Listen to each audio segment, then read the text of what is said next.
सुमित से जान लेते हैं। Sumit, good morning.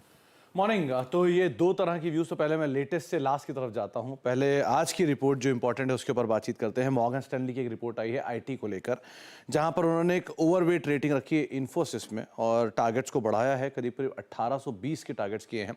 ये 1700 से बढ़ा के उन्होंने टारगेट्स को 1820 किए हैं।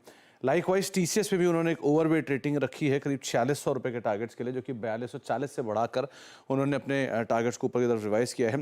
हालांकि विप्रो में उन्होंने रेटिंग तो अंडरवेट रखी है, लेकिन टारगेट्स को बढ़ाया है। 460 से बढ़ा के 475 के आसपास के टारगेट्स रखे हैं। और एचसीएल टेक में भी करीब करीब 1750 के टारगेट्स के लिए उन्होंने इक्वल वेट रेटिंग रखी है। 1600 से बढ़ा के यहाँ पे टारगेट्स को रिवाइज किया गया। उनका मानना है कि जो नियर टर्म प्रेशर है वो शायद रहे, लेकिन गोइंग फॉरवर्ड नंबर्स के अंदर थोड़ा पिकअप आता हुआ दिखाई पड़ेगा और मार्जिन भी स्टेबल हो रहे हैं। तो उस लिहाज से उन्होंने अलग अलग कंपनी की तरफ से टारगेट्स को रिवाइज किया है। कॉन्ट्राडिक्टरी रिपोर्ट थी कल सीएलएसई की तरफ से आईटी पर, जहां पर उन्होंने डाउनग्रेड किया था टीसीएस को और एचसीएल को। सेल की रेटिंग घटा के सेल से अंडर परफॉर्म से घटा के सेल की थी, और विप्रो पर सेल रेटिंग बरकरार थी उनकी। एल&टी इन्फोटेक, माइंडट्री पर भी उन्होंने एक सेल साइड की रेटिंग रखी थी।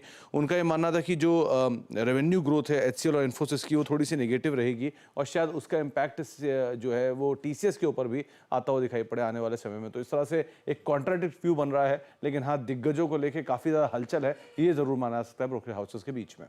बहुत बहुत शुक्रिया आप सुमित, तो ये रिपोर्ट रखने के लिए। अब हमारे साथ